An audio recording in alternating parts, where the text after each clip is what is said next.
So let's go. Today we're going to talk about the second part of my coverage of the Man-Bat series in 5 issues that was released in 2021. So let's not waste time on it. So in the first video that you watched right here, we had Man-Bat being a kind of a hero, facing some criminals, fighting Batman, fighting the Suicide Squad, being treated by Harley Quinn, and escaping. So in the middle of the issue 3, we have Francine Langstrom seeing the news of the hunt for the Man-Bat. Then she is attacked and kidnapped by the Scarecrow himself, that was introduced in the previous issue as a main villain for this story. And apparently he wants to do some experiments with Francine involving the Man-Bat as well. Then some miles away off there in Gotham City, yet we see a re-encounter between Kirk Langstrom and his sister that was deaf, Lisa, and that he helped with the serum of the Man-Bat in order to cure her from her deafness. They have this very emotional talk and the whole idea that the Man-Bat also caused suffering for her. Meanwhile, Batman is investigating the apartment of Francine Langstrom and her disappearance, finding one little piece of straw that only tells him one thing. This is something related to the Scarecrow. Then we go back to Kirk Langstrom and his sister, and they spend some good time together, remembering the past, and this is where you see the humanity of the character Man-Bat in the idea that he's not actually a villain. But of course these good times last little because Kirk starts to tamper again with the serum of the Man-Bat, and then they have a fight, and then the Scarecrow breaks into the place to get Kirk Langstrom himself. So Kirk becomes the Man-Bat and he starts to fight with the Scarecrow, but then the Scarecrow uses his soundwave cannon that blasts the Man-Bat and defeats him. Then we see that Kirk wakes up in a lab with his wife Francine next to him, and he thinks all that happened was just a dream or a nightmare, and he becomes happy again, but we see that all of this is being controlled or at least manipulated by the Scarecrow, something that we're gonna see in the next issue.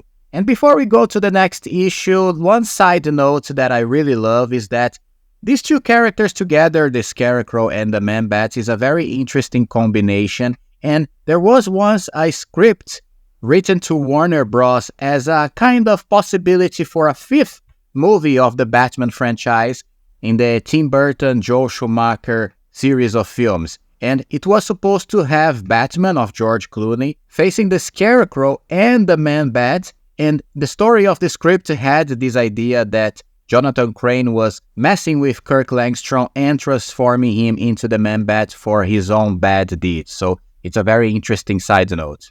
Anyway, the next issue starts with Kirk Langstrom and his wife Francine having some good time together as a kind of a dreamy situation. But in reality, the Man-Bat is actually living those situations in a real house that is constructed by the Scarecrow to be used as a kind of experiment of illusions that he is doing with the couple. Then we see a little scene of Batman connecting the dots and realizing the whole thing of the facility that Scarecrow is using to mess with the Man-Bat, and he talks about the idea that the Man-Bat cells are transforming day by day with each time that he is using the serum, and this is making him more aggressive, which is something that happens in the next scene where we see Jonathan Crane entering the facility where the Man-Bat and his wife is in, and he tries to convince the couple that everything is fine, everything will be alright,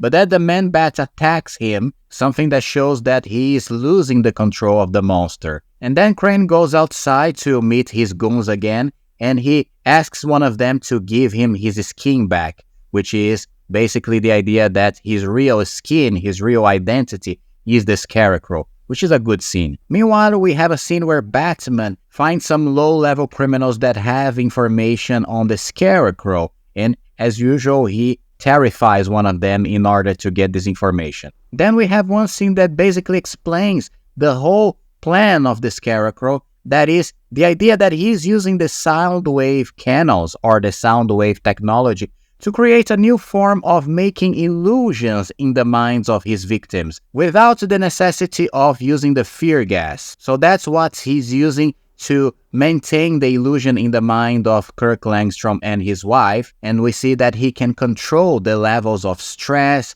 calm, any other feelings that his victims will have just by the technology of the sound. Something that the Man-Bat finally realizes and breaks the device that was releasing the sound waves into the room where him and his wife was in. Both of them break out of the illusion and work together to find a way to escape the facility. Meanwhile, we see that Batman is already entering the place to find them. Then the Scarecrow shows up to stop Francine and Kirk to leave the place, but then the Batman also shows up and a fight starts. Both Batman and the Man-Bat start working together to fight the criminals, but then the Scarecrow uses his soundwave cannon and blasts Batman. Then one of the criminals threats the Man-Bat to destroy his own cure unless he lets the guy escape, but of course Man-Bat is able to get the briefcase with his cure and knock the guy down. Then Batman asks the Man-Bat to surrender so that he can be apprehended by the police, but the Man-Bat tries to argue with him and Batman doesn't want to know and kick him down. Then we have a very cool scene where Man-Bat opens the briefcase and inside it there's no cure for him, but instead there is a venom. That's right, the venom of Bane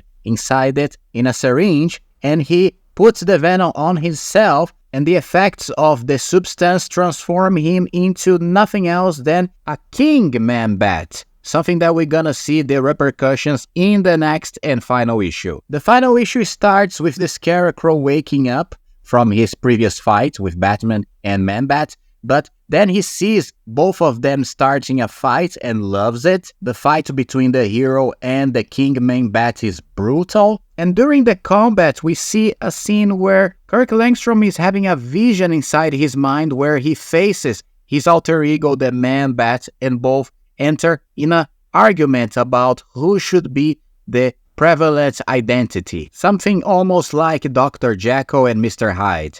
Then the fight between Batman and the monster obviously takes them into the skies of Gotham City, where Batman calls the Batwing to join the fight, and this is fucking awesome. By the way, this Batwing shape should be the only shape of Batwing used in any media, just like the Batman 89 one. Meanwhile, the Scarecrow escapes from the facility and he plans to use some antennas of radio to expand the sound waves of his cannon to the whole Gotham City. Francine Langstrom shows up and tries to stop him as a badass, even using a gun to shoot him, but then the Scarecrow uses the sound wave cannon to transform the people of Gotham into beasts in their own minds so that they can chase Francine and eat her alive. Meanwhile, the fight between Batman and Man-Bat continues in the skies, but inside the Man-Bat's mind, he is also fighting his own alter ego, which Kirk Langstrom tries all his best to control the creature inside him. And once he manages to separate himself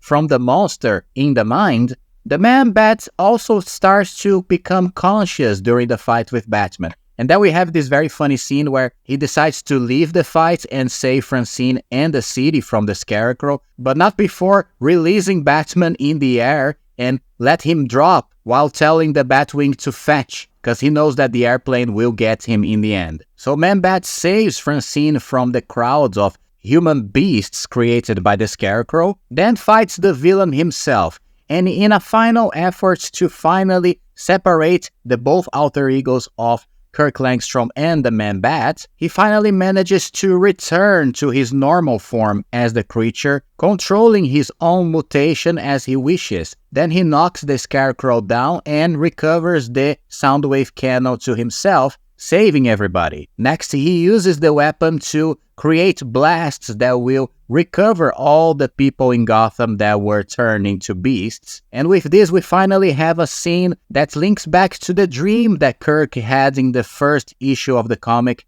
where he saw himself as a hero in Gotham City and not a villain, even though he understands that he must surrender to the police anyway. It's a bittersweet ending because he will have to separate from his wife once again, and both will never be able to be together because of this. Then we have a final scene that is very cool, with Wonder Woman entering the comic as a character. She visits Kirk Langstrom in the Blackgate prison to propose him an idea. Basically, she's putting together a league of dark creatures to fight other evil creatures that are related to magic. And since Kirk proved himself to be a good creature because he also worked in a cure to restore the deafness of the people he destroyed in the first issue with the explosion of the cannon, she convinces him to join her in a Justice League Dark that will fight evil in the future. And this really happens in a comic called Justice League Dark: The Last Age of Magic.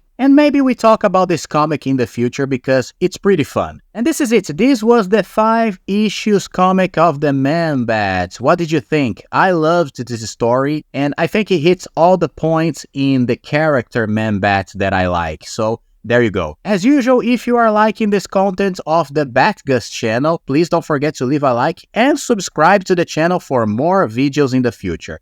Alright? See you in the next Bat video, and bye-bye.